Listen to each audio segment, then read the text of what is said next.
Hello, welcome to this episode of Hypnotist Exposition. Joining us again tonight is Erica. Hi, guys. How are you doing? I'm doing great. I'm really doing great. That's great. That's great. So you were on here about 6 weeks ago? Yeah, 6 weeks ago we had our third session together, and it was really great. A lot has changed since then, and I'm pretty excited to be back. And what kind of changes? Well, so remind us, the last time you were on here, right? Well, let's go back. Let's go back to the first one. Right. So this is the fourth time. This is on the show. This is the fourth time I've been on the show here. Which camera should I be looking at? I'm sorry. Both. Yeah. Both. Okay. It's all good. There are two cameras. So we started our sessions together probably between 5 and 6 months ago. Right. The first session that we did, I was working a job. I was the assistant creative director at an event design and decor company. Right. And I was completely miserable. Okay. I had a paycheck coming in, but I wasn't happy. Okay. So the first session that we had, Right. we were talking a lot about Right. just sort of my desire to make a decision, and I was very confused at that time. Okay. And so by the second session we had together, I had quit my job. Wow. I had started up in real estate. I was working with a Right. mentor who was training me a lot in the process of like prospecting and sales. Right. And that was great training. However, it wasn't really for me. And by the third session, I had made the second session. I was doing real estate, but I was also just beginning to explore acting in New England. Right. And so I was sort of. But you have been doing a lot of actings before, right? Yes, exactly. Yeah. So with the second session, you were in the movie that was in Canne, right? Yes, I was. Oh, wow. I'm getting there. I'm getting there. Okay, fine. So the second session, I was doing real estate, but my heart wasn't in it. I really wanted to be focusing more on my acting, which is really where my passion was. Right. And so by the third session, I had quit real estate altogether. I just decided it wasn't for me. Right. I got some great training out of it, but it just wasn't for me. And so I between the second and third session, I just made the decision to completely focus on my acting career, which is what I did. And so by the third session, I came back, and I was really happy to tell you about all the amazing credits I'd added to my acting resume over the summer, including I had I had a principal role in the Sandra Bullock movie. Oh, wow. I had a lead role in my film Melt, which was just like the crowning achievement of my acting career. I had a variety of... It was screened in the one, that was screened in Boston. Right. The one, I had a film that was screened in Canne called Rafi Baby, and you can YouTube it. It's up there, and anyone can see it. I put the link. I saw that. Well, you were great. Yeah, thank you. And so by the third session, I was really excited to come back and report that, I really had more of a sense of like what I was doing and what I wanted, very much thanks to the work that we've done here together. And so I just spent the summer just filling my resume with film credits and just really just shedding everything else that wasn't working for me in my life, and really just focusing on what was working and like what made me feel really good. And so now I'm coming back, and this is our fourth session together, and I'm feeling better than ever. We're so glad you can come back and thank you. Share your success. I'm glad to be here. Honestly, I'm glad that we've had these interviews to sort of document my journey over the past like 5 or 6 months. And let's go back even more, right? Like before you were here, you were like a world traveler, right? Yeah. So all the places you have been. The day Obama was elected. Oh wow. Was my 23rd birthday. Okay. It was the day that I left to go on a backpacking adventure throughout Thailand. I did Thailand. I floated around Thailand for about 3 months. That's great. And then that was followed by 2 months in India. Right. And that immediately preceded my move back to the United States. So I moved to New York.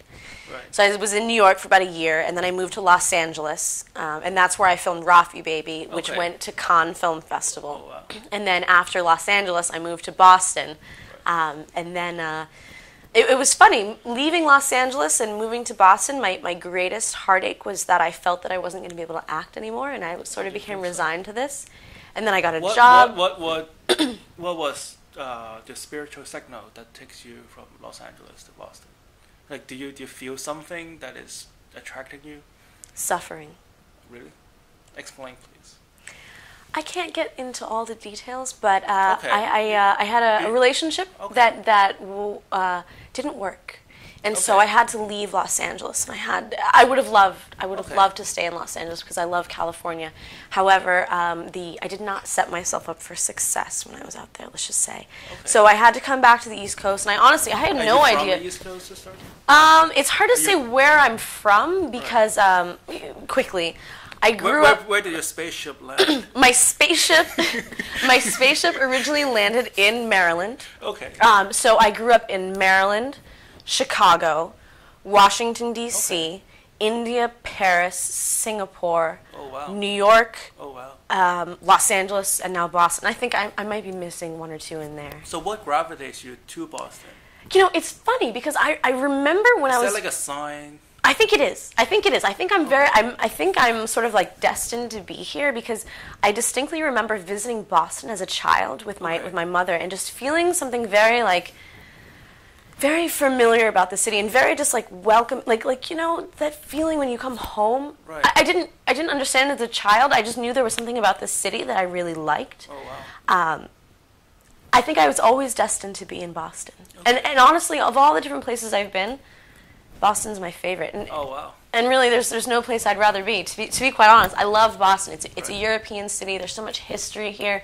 The people are great. You know, it's a city, but it's not like New York in the way that it makes you just feel like you're nothing. Like That's you can true. be something in Boston. Yeah. You know, and there's so many great things that have been started here. There's so many great minds that have started such great things. What is it that draws you? What is? Is there like a spiritual connection, like a symbol or something that was calling you? I don't know if anything was calling me to Boston besides just a feeling. Just everything just led me here. My sister was here. Okay. I had this idea that I would finally finish my degree through the Harvard Extension program. Didn't happen. But it's no, I don't regret anything. I mean, I ended up here, and I'm meant to be here, and that's the important thing. I truly feel that now more than ever, I'm sort of like aligned with my purpose, and that I'm doing exactly what I'm meant to be doing. That's great. You could be a spokesperson for a city. Yeah, I love Boston. I love Boston. This is as far as I'm concerned, this is one of the greatest cities in America. Oh, and here's a person who's been everywhere in the world. Well, she'd much rather be in Boston. Well, I definitely think, aside from New Orleans, Boston is my favorite American city. I think there's so much here. There's so much potential here. It's also a very young city. You know, there's so many schools. That's true. But also, for me, as an actor, this is independent film heaven. I mean, there's so many incredible... It's a petri dish of experimental Exactly. art, well, I think especially with the democratization of film through the advancement of digital SLRs, like the Canne 5D, 7D. Right. I mean, it's really put filmmaking in the hands of the people. Right. Yeah. And so here in Boston, what's happening is we're having all of these amazing independent films happening with these really high production values, which basically makes them these films look like they should be in Hollywood because there's such great quality to them. However, the budgets are just minimal. So you have all these great independent films being made here. So it was, the irony is that when I was leaving LA, my heart was breaking, because I felt like I couldn't act anymore. And I had no idea that I was moving to independent film heaven. Yes. So I've actually done more acting here in Boston. You feel much more creative. Oh, yeah. Yeah. Boston is a very creative city. Yeah. Oh, I feel so alive. Yeah. I feel so alive right now. And it's finally like, I quit a job that wasn't working for me. I was really unhappy. And for the longest time, I couldn't see how it would work. I couldn't see how I'd be able to pay my bills. I couldn't see anything else. All I knew was I was so unhappy, and then it just got to the point where, the pain of staying the same, which was much greater than the pain of changing. Right. So I had to take a leap of faith, and I as I was telling you before, I went to my boss's office and I said, Gail, as a business owner, you deserve an employee who is committed to your company, and I'm sorry, that's just not me. So I quit. And she was very happy.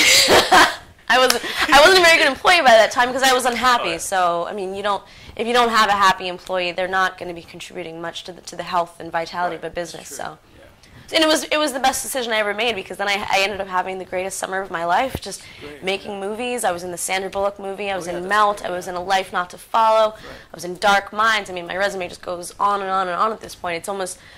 Which brings us here. Yeah, so now 5... What would you like to work on today? Okay, so I guess where I'm at right now is I'm at this point where I'm really trying to step up my game. Okay. I've done a lot, and I want to do even more. I want to think even bigger. But it's not just about me now. Right. Okay. What I really want to do, what I really want to focus on, is just really being a beacon of support for the independent film industry here in Boston. Right. I want to be part of the leadership that is enabling Hollywood East, as we like to call it. You know, there's Hollywood West out in LA, but this, Boston, because people real don't... Hollywood. Yeah, well, real Hollywood, whatever, real Hollywood. Yeah, just, you know, they call themselves Hollywood. We are the real Hollywood. Yes, the part of the country formerly known as Hollywood. No, so what I would really like to be part of facilitating is being part of the movement that is enabling the growth of the film industry here in Boston and here in New England in general, because the film industry is alive and well in Rhode Island, Boston, and New Hampshire. I mean, this is, we call it Hollywood East here, with much endearment. I've actually recently started a group on Facebook called Hollywood East Actors Group that I invite everyone to come and check out. Basically, we've started this community and this conversation there that is facilitating connections between passionate filmmakers and really just enabling the organic growth of a new community that's really just it's really just creating a space for something really good to sort of blossom here in Boston. And so my commitment is really just to think bigger and take that leadership role. What does it mean to you to think bigger? Thinking bigger means to help more people. Thinking bigger to me means to touch more lives and to support more people, because the way that I see it is a lot of... Is there like an obstacle that stops you from thinking it right now? That's a great question. What is the obstacle to thinking bigger for each one of us? What is the obstacle to thinking bigger? Maybe it's the feeling like I can't, like I'm just one person. You know, who am I? Who am I to like make a change in the world? Okay, so the last time you were trying to think big, right?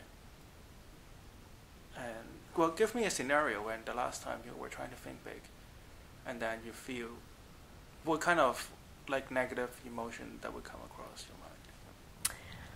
Okay, this is really stupid, but I know that like you want the first thing that comes to mind. I distinctly remember being in elementary school and wanting to start this club, or just having this idea for this club, being this like Earth awareness club, save the pandas or something. I mean, it was whatever it was. Right. But I just remember being like, oh no, like we can't possibly do that because sort of like, who am I? Like, who the hell am I to make a difference in this world? Okay. You know. But what about more recently? More recently, yeah. So more recently than elementary school. More recently, oh God, every day of my life. You know, who am I to make a difference? Just pick one day. Oh man, you're tough, huh? Oh God, you're putting me on the spot. We want to try to flush out what exactly is the emotions. So I think it's like an emotion of just like feeling small and insignificant, and just like sort of feeling like I can't possibly do this. It's too big. You know, it's like the story of David and Goliath. So hold on to this moment. So when was the last time you have this that really gets to you? Well, everybody will have that moment at some point in their life, right? So pick one occasion where that happens. Oh God, what if I can't think of a specific occasion? It's okay. So, but is that feeling familiar to you right now? It's a familiar feeling. And it's an honest feeling, right? Yeah, it's definitely. I mean, I think. So how does that make you feel? Like, how does your body react to that thought? So, like, so far, it is more like a thought rather than a feeling, right? Yeah. So I mean, yesterday, for example, I was feeling very depressed. I was feeling horrible. But it was also this feeling of like I can't pay my rent. I can't make anything happen. I'm just one person. I'm nothing. I'm me. You know. I'm just, you know, who am I? I'm nobody. Right. You know. It's that sort of feeling. And that's what I want to overcome because I know that I have the capacity to help more people and to touch more lives. And that's really what I want to do. I want to channel this passion that I have in a way that helps more people. And that's... Okay, let's go, like, okay, so the way you talk, so it's just a like a psychomechanic kind of thing, right? It's every time we touch on something that could provoke a negative emotions, you seem to go back to... You're deflecting Can you see that? The center of the subject, right? So let's go back to when you were actually feeling this. Can we use the word overwhelming? Yeah. Right. Let's use the word overwhelming. So what kind of what does your body tell you when you are thinking about something big? It just feels like I'm not good enough. That nothing I do is good enough. That it's never enough. Okay. You know, I can work and work and but work. But what does your body tell you? What does my body tell me? Right. Like what kind of sensation goes through your body? It's a tiredness. It's just lack of energy. I mean, that's tiredness, but it's Well, I think it's something that we have gone through the last time, right? It's like you're escaping a sense, a bodily sensation, or like a anticipated mental sensation by talking to yourself.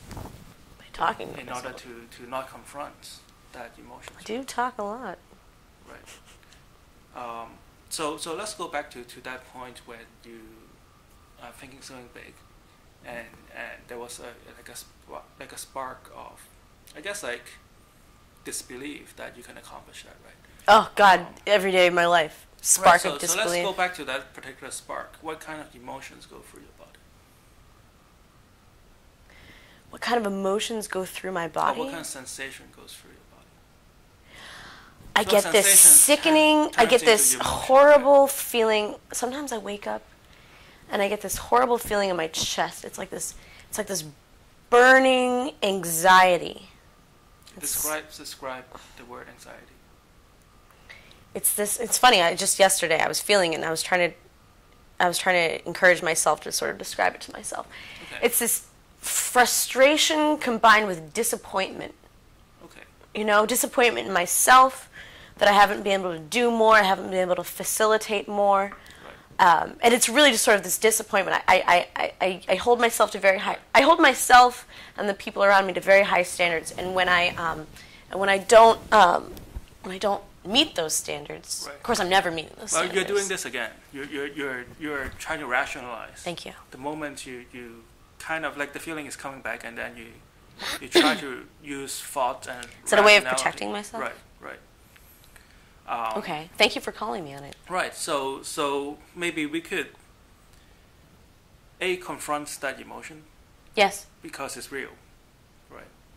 It's like when you get lost, you want to find out. You want to find out where you are, with no judgment.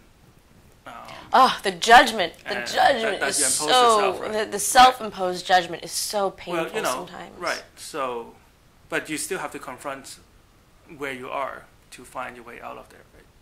You know what I'm saying? If you got lost, you can spend all day saying, "Oh yeah, I'm so stupid. Why do this happen to me all the time?" But like that's the life. judgment, right? Yes. But or what you're doing here is that you're trying to rationalize. Oh yeah, I'm doing fine, but like you haven't. You try to avoid finding out where you are exactly. Yes, it makes sense. That makes a lot of sense. Right. I think you're doing good, but it may not live up to your personal expectation, right? I'll never be good enough. That's okay. I'll never be good enough. My mother told me a long time ago, right. and she made it very clear that I was never good enough. You still want to emotionally confront where you are. So once you confront it, it's just set you to peace. Isn't that the way to clear out a wound is to get in there and see what's there, and that's the only way you can actually clean it out. Right. And allow it to heal. Or else you're just going to keep wrapping it, and then the like the ball that you feel inside your chest is just going to get bigger and bigger, right? I just cleared something. Excuse me. I've heard that when you do sort of like energy stuff, when you yawn, it's like a sign of like... Right. Of like things... I'm not tired. I swear to God, I'm not tired right now. All right, so what we're going to use hypnosis right now, I guess we're just going to call this a mental block. Is that okay with you? Yeah. Or like a emotional block? I would say, I would say a mental block, because a lot of times for example, yesterday when I had all this anxiety, I just felt like my mind was just chattering, right. You know? So once you clear up that blockage, right, energy could flow freely in and out of all the nodes and channels of your mind and your body, and then you can just flow in like one solitary kind of energy, you know. I would like that. Instead of breaking it up into pieces and you try to pull everything together. Yeah, and it's like this desperate sort of attempt to just... That's where your rational mind comes in. But like it works on some occasions, but when that's the only thing you do, it becomes... Everything works sometimes. It becomes overwhelming, right? It's like spinning on one wheel of one tire of your car. We're on to something here. No, seriously, right. The yawning, is it in hypnotism, is the yawning a sign of like... So right, so like I can see yawning or not, like your body is behaving differently. You breathe differently. You can notice how I breathe? Right, yeah, so I've been watching that. Like, and how your pupil has been dilating. Really? How your eyeball has been moving. Dude! So, you know, it's just not just pleasant. You're so on top of this. Right, so what we're going to do with hypnosis is that we can release that block. And I think we're touching on some like big stuff right now. Just let the energy flows, right? Mm-hmm. Of course, there's going to be difficulty. Of course, there will be days that you feel not confident because, you know, let's face it, Jesus feel that way the day before, you know, his big day, you know. So everybody would feel that day, but like when that comes up, you can just flow right through it, and you feel more balanced. And then what we talked about at the bar before is like, it's like you can just run this code, right? Like, you know, it's just another day, you know, just live through that, and the next day will come, right? Okay, sort of like having faith that the sun is going to shine again. Right, and it's a cold faith, right? Like you don't have to remind yourself that the sun's going to shine. You just know, you know. Crazy. I'm not tired. Right. This is not tiredness. This is healing.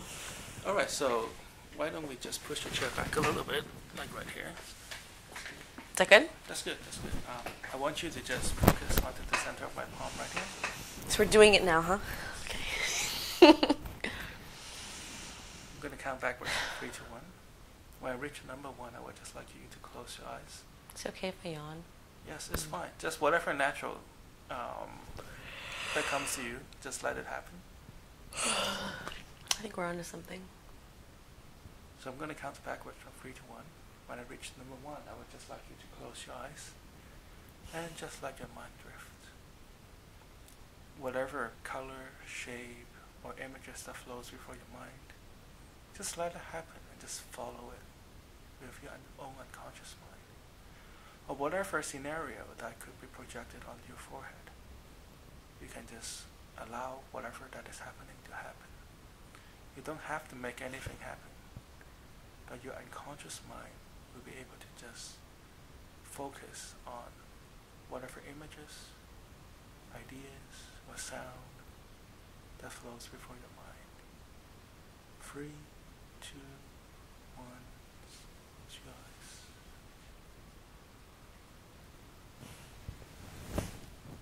That's right. Just relax. Let your mind drift. That's right.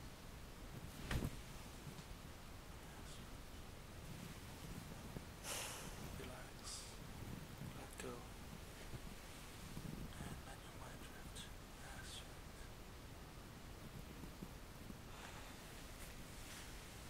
I'm going to count backwards from 5 to 1.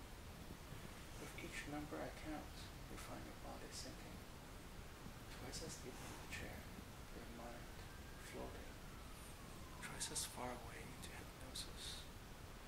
5, 4, 3, 2,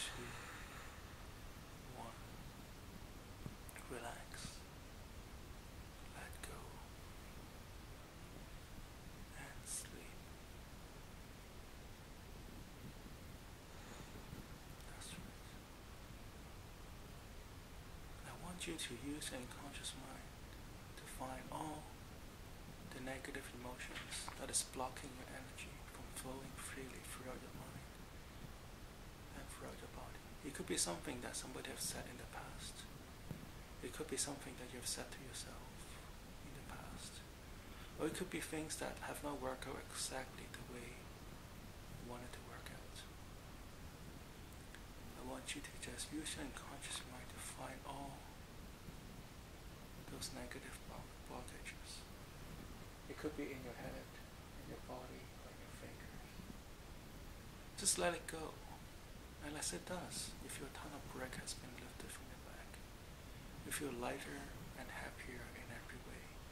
You feel this continuous flow of white light just flows through your mind and your body, through your nose, all the way through to your fingertips and toes.